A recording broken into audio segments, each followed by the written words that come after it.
In today's episode, we're going to be talking about hoovering. What is it? And why is it done? When the narcissist or the toxic person is trying to get me back, how do I know that this time will not be different? I explain all this and more in this episode, and I'm looking forward to having this conversation.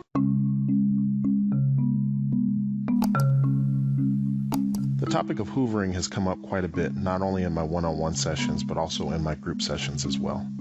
In this episode, I want to make clear what hoovering is and what it is not.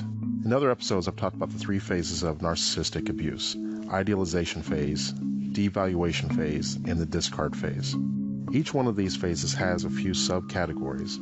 Hoovering happens to be a subcategory of the discard phase. It doesn't matter if you're the one that discarded the narcissist or if the narcissist is the one that discarded you. Hoovering happens to be a part of the process. The term hoover actually comes from the vacuum cleaner, Hoover.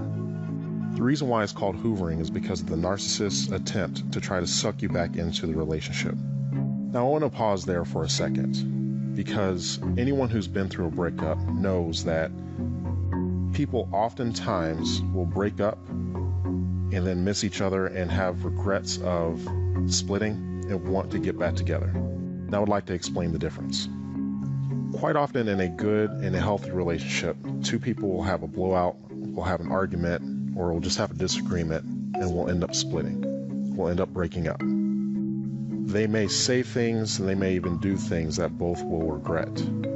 However, both typically will agree that even though the relationship will have its ups and downs, that overall the relationship was good and healthy and non-abusive and non-toxic. And both will also agree that this was a one-time isolated incident and will choose to work things out. Hoovering is a little bit different. Hoovering is a bit different. It happens after discard and after an abusive pattern has been established. Hoovering has less to do with being solutions-based and trying to work things out and trying to be cordial, and more to do with narcissistic supply. In essence, the narcissist is either A, not ready to move on because they don't have anything else lined up, or B, the person that they were ready to move on with, it didn't work out with them. Or C, this is a triangulation attempt. No matter which way you slice this is more about narcissistic supply than it is about trying to work things out and trying to make things right. There are no limits to what the narcissist will do to try to get you back. Keep in mind that they do not respect boundaries. They will call you all hours of the day, all hours of the night. They will show up at your job. They will bring flowers. They'll bring candy. They will cook for you. They'll make promises that they have no intentions on keeping. Quite often they will either do or say they will do all the things that you are asking for them to do in the first place. That could include counseling. That can include trips. That can include date nights. Showing love and affection. If this is a workplace situation, this could be the promotion that you're looking for. They can even get desperate enough to the point where they will threaten suicide or self-harm.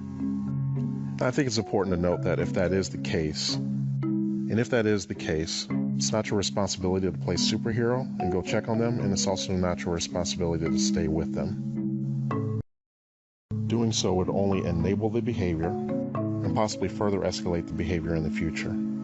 What you should do, however, is to take the behavior and the threat serious and call 911 to do a well check on them. That is all you can do, and that's all you should do.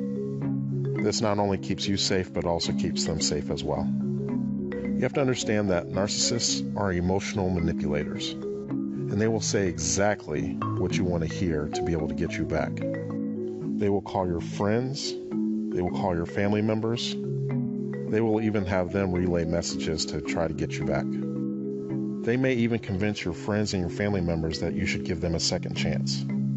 It's important that you stand in your truth and you realize what you've been through. I always encourage people to write down what you've been through and the reason why you left or the reason why the relationship did not work in the first place. It's important that during the hoovering phase that you stay no contact.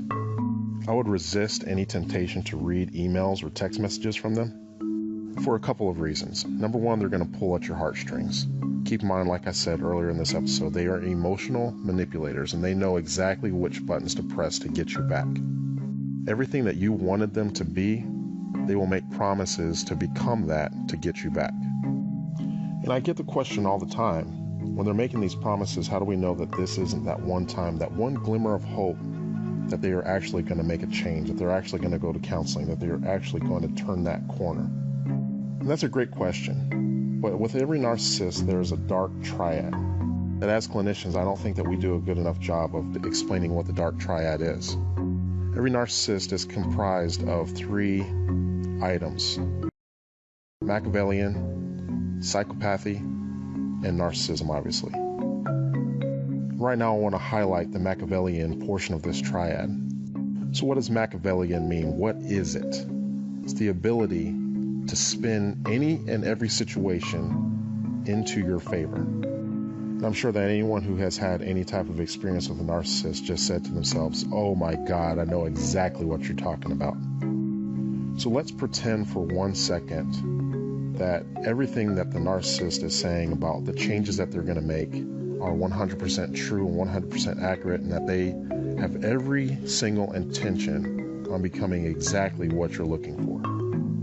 If you have experienced these Machiavellian moments with the person that you're with throughout the relationship, even if they are being truthful and accurate and have every intent on becoming what you are asking, eventually they are only going to spin this into their favor anyway.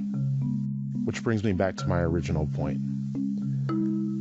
This Hoover attempt has nothing to do with you. It has nothing to do with trying to get this relationship right, and this is not solutions-based.